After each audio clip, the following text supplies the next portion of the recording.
আমি জানি আপনি এখানে কেন এসেছেন। মারুন আমাকে আম্মিজান, মারুন। আপনি আমাকে ওখানে তো মারতে পারেননি, এখানে মারুন। মারুন আম্মিজান, মারুন আমাকে। আমি তোমাকে মারতে চাই না আদম, আমি তোমার শিরোচ্ছেদ করে দিতে পারি। বেগম রোকেয়াকে তালাক দেওয়ার কথা তোমার মাথায় এলো কি করে? আর যদি এসেই থাকে তাহলে মুখে এলো কি করে? আমি তোমাকে কিছু জিজ্ঞাসা করছি।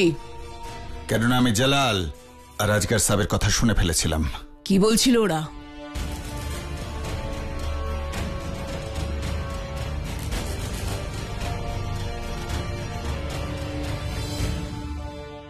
মাথা নত করো আদম,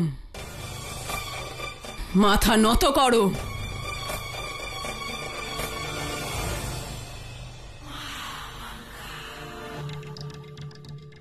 অবাক হয়েও না আদম, আমি আজ এত খুশি কারণ আমি ভাবতেই পারিনি তুমি এমন কিছু করতে পারো।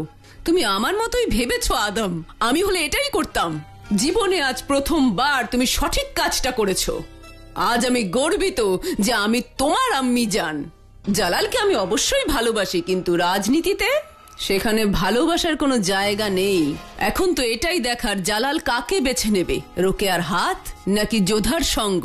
যদি জালাল বেগম রোকেয়াকে তালাক দিয়ে দেয়, ওদের নিকাহ ভেঙে যায়, তার দায় যাবে বেগম যোধার ওপর, আর তারপর খেলা খেলবো আমরা। যদি জালাল রোকেয়া বেগমকে তালাক নাও দেয় তাহলেও আমাদের কোনো ক্ষতি নেই আদম, কারণ তখন তুমি তসলিমের সঙ্গে নিকাহ করতে পারবে। আর যদি জালাল বেগম রোকেয়াকে তালাক দিয়েই দেয় তাহলে বেগম রোকেয়া জেনে যাবেন আমাদের ক্ষমতা কত দূর আর ওনার জায়গাটা কোথায়। বেশ ভালো হবে। কিন্তু আমি জান, জালাল রোকেয়া বেগমকে তো আবার নিকাহ করতে পারে, তাই না? করতেই পারবে না আদম, আইনও তো করতেই পারবে না। জালালকে যদি বেগম রোকেয়ার সঙ্গে নিকাহ করতেই হয় তাহলে বেগম রোকেয়াকে অন্য কারোর সঙ্গে আগে নিকাহ করতে হবে, আর ওই শহরের সঙ্গে কিছুদিন থাকার পর তাকে তালাক দেওয়ার পরেই জালাল বেগম রোকেয়াকে নিকাহ করতে পারে। আর এটা না জালাল সহ্য করতে পারবে না বেগম রোকেয়া। আমি তোমাকে একটা কথা বলি। বলুন আম্মি জান। যখন তুমি ছোট ছিলে তখন থেকে আমার একটা স্বপ্ন ছিল যে কবে তুমি বড় হবে আর কবে আমি তোমার সামনে ঝুঁকে সালাম জানাবো। আজ সেই দিন এসে গেছে। সেই জন্য তোমার আম্মি তোমার সামনে ঝুঁকে বলছে, সুবেদার আদম খান আপনার জয় হোক। আম্মি জান,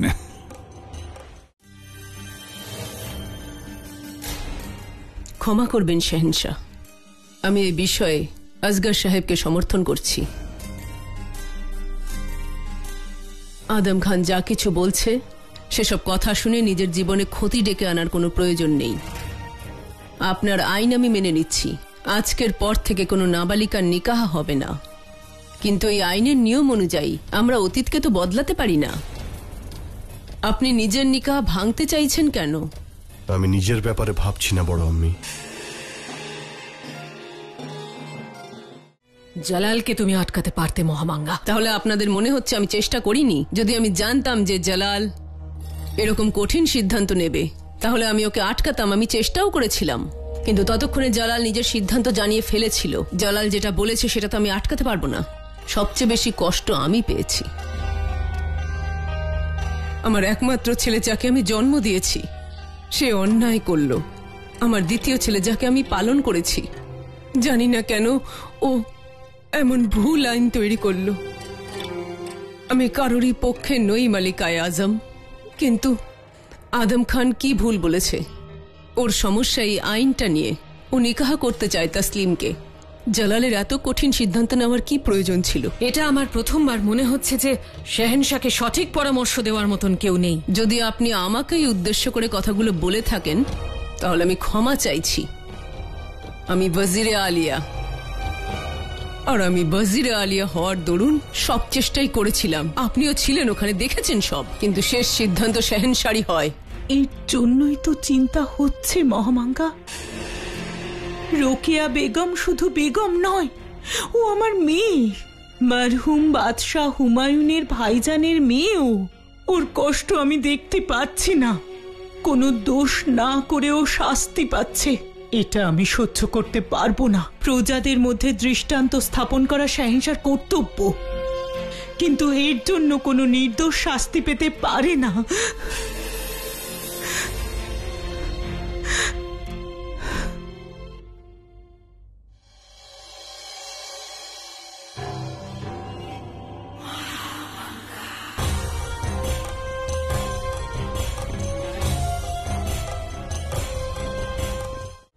কাল সবার সামনে রোকেয়া বেগমকে তালাক দিতে হবে ওকে।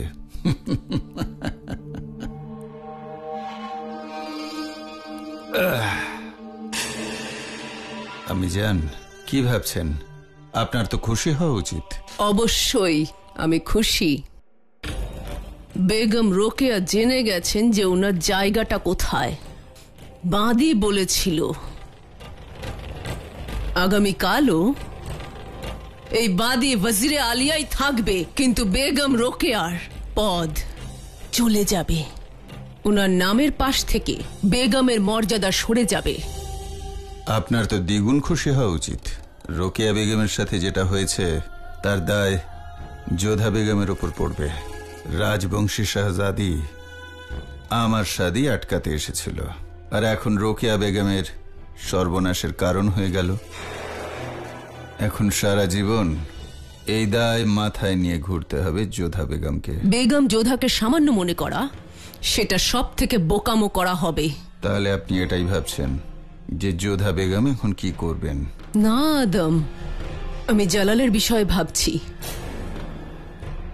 আদম, আমি এটা বুঝতে পারছি না যে জালাল এতটা গভীরে কেন গেল। মানছি ও আইনটা তৈরি করেছে, কিন্তু শুধুমাত্র তোমার এই নিকাহ ভাঙার জন্য ও বেগম রোকেয়াকে তালাক দিতে রাজি হয়ে গেল। না আদম, এটা আমার মাথায় ঢুকছে না। আমি জান, এতদিন আপনি আমায় যা বলে এসেছেন সেটা তো আপনার প্রিয় জালাল করছে আজকে।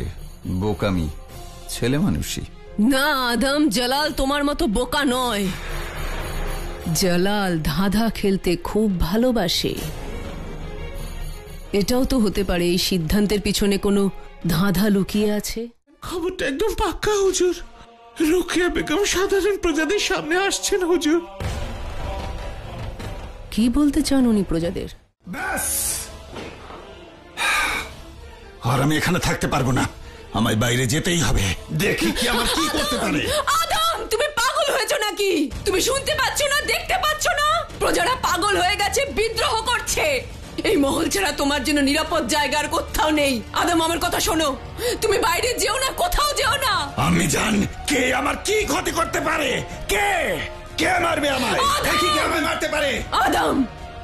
আদম, বীরের কোনো চেহারা হয় না। তুমি বোঝার চেষ্টা করো। প্রজারা রেগে আছে, ব্যাপারটা আমার হাতের বাইরে চলে গেছে। তুমি বোঝার চেষ্টা করো। তুমি বাইরে গেলে সমস্ত প্রজারা মিলে তোমার প্রাণ নিয়ে নেবে। তুমি বাইরে যেও না, তুমি বাইরে যেও না। বাইরে গেলে ওরা তোমাকে হত্যা করবে।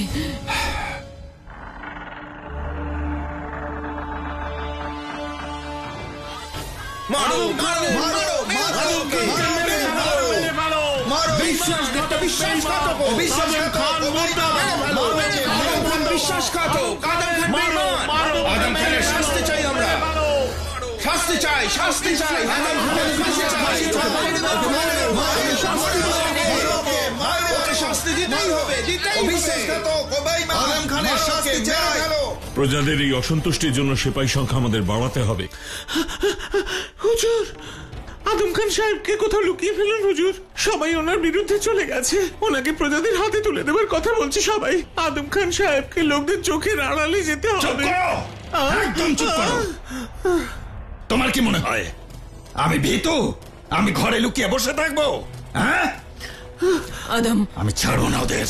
আদম, আমি ছাড়বো না। আদম, তুমি কোথাও যাবে না। খবরদার যদি এক পাও বাইরে রাখো তো। আদম, তোমাকে আমার কসম। এখানে এসো, এসো এদিকে এসো। আদম, কিছু সময়ের জন্য তুমি এখানে লুকিয়ে পড়ো। আমি জান, আমি এখান থেকে কোথাও যাব না।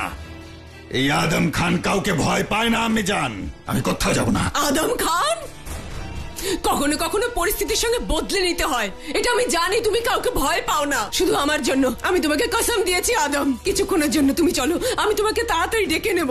তোমার আম্মি জানের জন্য চলো আদম, যাও, চলে যাও। আমি তাড়াতাড়ি তোমাকে ডেকে নেব।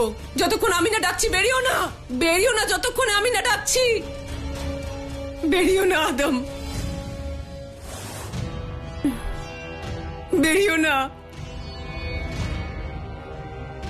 বেরিও না।